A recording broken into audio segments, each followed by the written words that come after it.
अब तक आप लोगों के पास आ चुकी हैं, बहुत सारी न्यूज़ है। और जो इंडियन गवर्नमेंट है उसने क्या, गवर्नमेंट ऑफ इंडिया ने क्या बोला है फाइनली, वो भी आपके पास डिसीजन आ चुका है। अब आपको ये तो लग गया होगा कि क्रिप्टो करेंसी इंडिया में अभी बैन नहीं हो रही है, ठीक है। फिलहाल उन्होंने कुछ कानून बना दिए हैं, लेकिन फिर भी कुछ लोगों के दिमाग में अभी भी ये चल रहा हो कि क्रिप्टो करेंसी बैन होगी या नहीं होगी। इस पर हम अभी थोड़ा सा डिस्कस करेंगे कि कैसे बैन होगी या नहीं होगी। ये थोड़ा सा हम इन्वेस्टिगेट करेंगे। जो हो सकता है कि फ्यूचर पे जो हमारी बात है वो सही रहे, मोस्ट प्रोबेबली, ठीक है। तो इस पे बात करते हैं हम लोग। तो आजकल की न्यूज़ को देखने पे पता चलता है कि भारत की जो सरकार है उसने क्रिप्टो करेंसी को बैन नहीं किया है, और बैन नहीं किया है, लेकिन उन्होंने कुछ अपने टर्म्स और कंडीशन के साथ इसको रेगुलेट करने की बात की है। और जैसे कि ये वाली न्यूज़ पढ़ो, no crypto ban in India, ठीक है। All private crypto currency will be regulated not banned sources, मतलब ऐसा पता चला है। तो इंडिया की गवर्नमेंट ने क्या मतलब ऐसा प्लान बनाया है, क्या जो लेजिस्लेशन तैयार किए हैं वो मैं आपको बताने वाला हूँ। और फ्यूचर में बैन होगी या नहीं होगी इस पर भी बात करूँगा, ठीक है। तो crypto not recognised as legal currency to be regulated in India, ठीक है।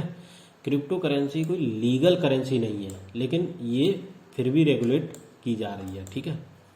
अब इसमें क्या है, इसमें ये बोला गया है कि जो प्राइवेट क्रिप्टो करेंसी है उन्हें रेगुलेट किया जाएगा। ये जो बिल है, क्रिप्टो करेंसी बिल अभी जो आया है वो क्या है कि जो प्राइवेट क्रिप्टो करेंसी है उसे रेगुलेट करेगा, रेदर देन बैनिंग, बैन नहीं होगी, ठीक है। अब देखते हैं क्या हुआ है। तो इसमें इस एनडीटीवी वालों ने 5 पॉइंट निकाले हैं, ठीक है। 5 पॉइंट हैं जो मुख्य पॉइंट है लेजिस्लेशन के क्रिप्टो। अब देखो, गवर्नमेंट ने सबसे बड़ी बात क्या की है। तो गवर्नमेंट की जो लेजिस्लेशन है उसमें यह है कि क्रिप्टो करेंसी को करेंसी नहीं कंसीडर किया जाएगा, बजाय करेंसी के इसको क्रिप्टो असेट कंसीडर किया जाएगा। इसको करेंसी न मान के क्रिप्टो असेट, मतलब असेट के फॉर्म में, अगर आपके पास 2 लाख को 2 कॉइन है तो वो असेट माना जाएगा, ना कि करेंसी, ठीक है। जैसे आपके पास असेट के फॉर्म में कुछ भी गोल्ड वगैरह ये सब चीज़ें होती हैं तो इसको असेट के फॉर्म में कंसीडर किया जाएगा, ठीक है। Crypto assets will be dealt with the existing crypto exchange, मतलब जो एग्जिस्टिंग जो ऑलरेडी चल रहे हैं जो भी क्रिप्टो एक्सचेंज वो रहेंगे, लेकिन उनको क्या करेंगे, उनको रेगुलेट कौन करेगा, गवर्नमेंट की एजेंसी जिसका नाम है securities and exchange board of India, जो शेयर मार्केटिंग और का देखती है, ये वो ही, ठीक है। और इसके लिए इन्होंने कट ऑफ डेट तैयार की है, ठीक है। अब इसके बाद एक और है रिजर्व बैंक। हाँ, रिजर्व बैंक ने भी एक वर्चुअल करेंसी की बात की है, लेकिन क्या है कि इस लेजिस्लेशन में उसके लिए कोई बात नहीं की गई है, ठीक है। तो उससे कोई लेना देना नहीं है। However the central bank will regulate issues related to crypto currency से रिलेटेड जो भी हैं क्रिप्टो करेंसी से रिलेटेड इशू, उसे कौन रेगुलेट करेगा, सेंट्रल बैंक्स, ठीक है।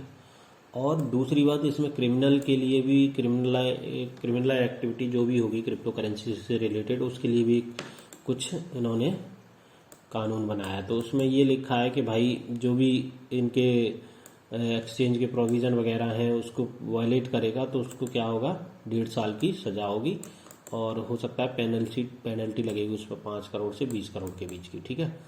अब लास्ट वाला ये है कि टेरर वगैरह फंडिंग से रिलेटेड, तो अगर कोई क्रिप्टो को as a money laundering use करता है या टेररिस्ट को फंडिंग वगैरह के लिए करता है तो उस पर क्या लगेगा, prevention of money laundering act के तहत कार्रवाई होगी, ठीक है। ये 5 मुख्य क्रिप्टो करेंसी के लिए 5 मुख्य क्या बने हैं, कानून बनाए गए हैं। ये 5 मुख्य हैं, ठीक है। अब इसके बाद मुकेश अंबानी ने क्या बोला भाई, Mukesh Ambani backs data privacy crypto currency bill. मतलब देखो ये क्या कह रहा है कि इसने भी क्रिप्टो करेंसी में इसको भी बिलीव है मुकेश अंबानी को, ठीक है।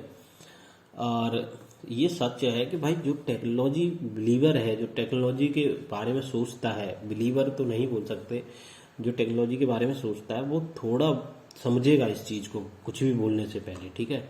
अब क्या है, इन्होंने सीतारमन क्या बोल रही हैं, require global mechanism to regulate crypto. Actual में गवर्नमेंट का ये कंसर्न बहुत सही है, मतलब क्रिप्टो करेंसी को रेगुलेट किया जाना चाहिए। तो ये एक तरीके से लीगलाइजेशन की तरफ ही जा रहा है अल्टीमेटली, धीरे धीरे एक तरीका तो वही हो गया ना। तो ये वाली न्यूज़ आप पढ़िए, ठीक है। फिर ये बहुत सारी, अब देखो मैं अपनी बात रखना चाहता हूँ, ये सब चीज़ें न्यूज़ वगैरह आपने देख ली, क्रिप्टो करेंसी बैन होगी या नहीं होगी, इस पर सिंपल सी बात है। आप सबसे पहले जब कोई भी एनसीईआरटी की किताब उठा के देखो जो इकोनॉमिक स्टडीज़ के बारे में हो, ठीक है, या कोई भी इकोनॉमिक स्टडीज जो छोटी किताब 9th-10th या इस तरह की बुक्स हैं, तो उनमें ह्यूमन सिविलाइजेशन जब स्टार्ट होती है तो वहाँ पे बार्टर सिस्टम रहता है। आपने सबने पढ़ा होगा बार्टर सिस्टम, ठीक है। बार्टर सिस्टम में क्या होता है, वाटर सिस्टम में होता था क्या कि भाई लोग उस टाइम पे, लोगों के अंदर क्या था, सिर्फ खाने की प्रवृत्ति थी, मतलब चीज़ें अभी उनकी सबसे मेन मुख्य ज़रूरत क्या थी, भूख थी। तो भूख के लिए उसी हिसाब से वो लोग विनिमय आपस में करते थे, चीज़ें का विनिमय एक्सचेंज करते थे। तो लोगों बार्टर सिस्टम में होता क्या था कि ये बंदा है भाई, इस बंदे को क्या चाहिए, इसने सोचा कि मुझे मुर्गा चाहिए और इस बंदे को चाहिए क्या, ये एप्पल, तो एप्पल के बदले में मुर्गा मिल रहा है, तो ये एप्पल से अपनी भूख मिटालेगा, ये मुर्गे का जो भी करना चाहेगा, खाना चाहेगा खा लेगा। ऐसे ही है ये फिक, देखिए आप, इसमें भी वैसे ही है सिस्टम, ठीक है। तब तक इन लोगों को करेंसी की ज़रूरत नहीं थी, मतलब इन लोगों को कुछ पता ही नहीं था करेंसी के बारे में।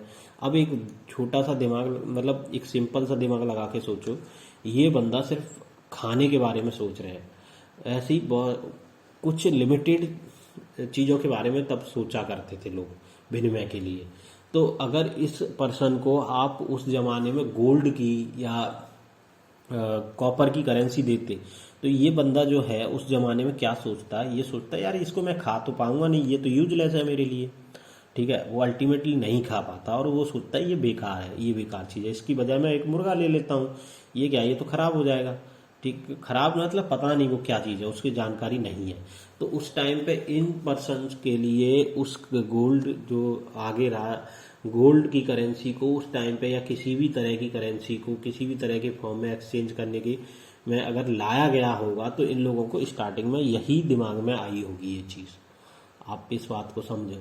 लेकिन धीरे धीरे जो राजा आए उन्होंने अपनी ज़रूरतें बढ़ती गई, फिर लोगों की ज़रूरतें बहुत बढ़ती गई, तो उसके लिए एक सिस्टम, फिर करेंसी आ ही गई फाइनली। तो राजतंत्र के टाइम पे राजाओं ने कौन सी करेंसी बनवाई, तो राजाओं ने गोल्ड हो गई, सिल्वर हो गई, ब्रॉन्ज, ऐसे ऐसे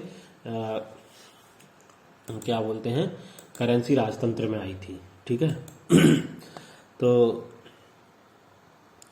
जो गोल्ड वगैरह की, सिल्वर, ब्रॉन्ज किस एज वगैरह में आया, ये सब करेंसी ब्रॉन्ज, ठीक है। रोमन करेंसी ब्रॉन्ज की, ये देखो बहुत पहले से आने शुरू हो गई। तो जो वो लोग वाटर सिस्टम वाले लोग थे, उनके लिए तो ये अजीब ही बात रही होगी ना उस टाइम पे। अब आगे चलते हैं। अब भाई आप अभी फिलहाल हम देख रहे हैं कि ये वाली करेंसी राजतंत्र वाली या जो गोल्ड वगैरह ये सब बंद हो गई। अब जो फिर आगे और टेक्नोलॉजी बढ़ती गई, लोगों की ज़रूरतें बढ़ती गई, इतना सारा गोल्ड बहुत, मतलब मेटल मटेरियल, धातु जो भी है उसकी कीमत भी उस हिसाब से चेंज होती गई और लोगों की ज़रूरत बढ़ी। तो जब चाइना ने पेपर करेंसी आई फिर, ठीक है। तो पेपर करेंसी कब आई, पेपर करेंसी एक्चुअल में आई तांग डिनास्टी में, तांग और सॉन्ग डिनास्टी में 2 बार आई है। इसमें ये है, ये देखो, हाँ पहले तांग डिनास्टी ने ये करेंसी को लाया था, पेपर यूज्ड बाय चाइनीज, ठीक है।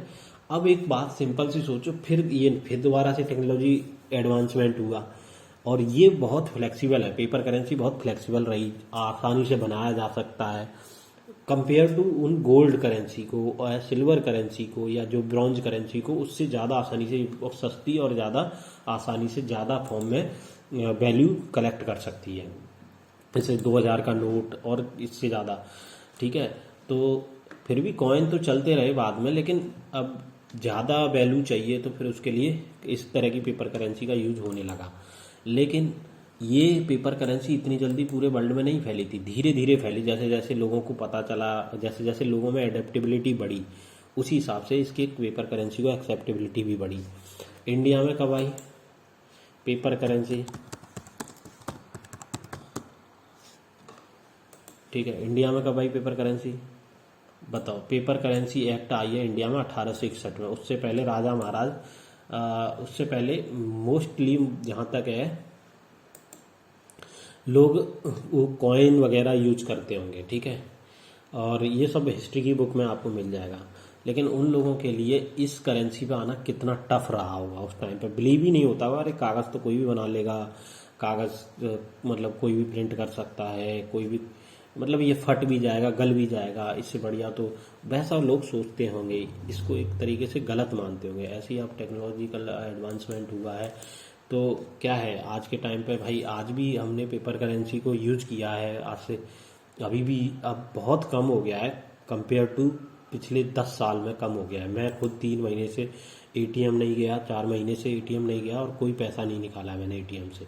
मैं सब ट्रांजैक्शन ऑनलाइन कर रहा हूँ जब तक कि बहुत ज़्यादा ही ज़रूरत ना पड़े। तो पेपर करेंसी का यूज काफ़ी कम होता गया है, टेक्नोलॉजिकल एडवांसमेंट हो रहा है। तो ऐसे ही अब हमें सिक्योर करना पड़ेगा। तो क्रिप्टो करेंसी, अब जब क्रिप्टो करेंसी इन वर्ल्ड, हाँ क्रिप्टो करेंसी क्या है तो भाई कि सब जानते हैं, इसको बताने की ज़रूरत नहीं है। क्रिप्टो करेंसी ब्लॉकचेन, ठीक है, इसको बताने की ज़रूरत है नहीं। अब देखो, सपोज ये blockchain is the technology enable existence of, blockchain is the technology that enables the existence of crypto currency.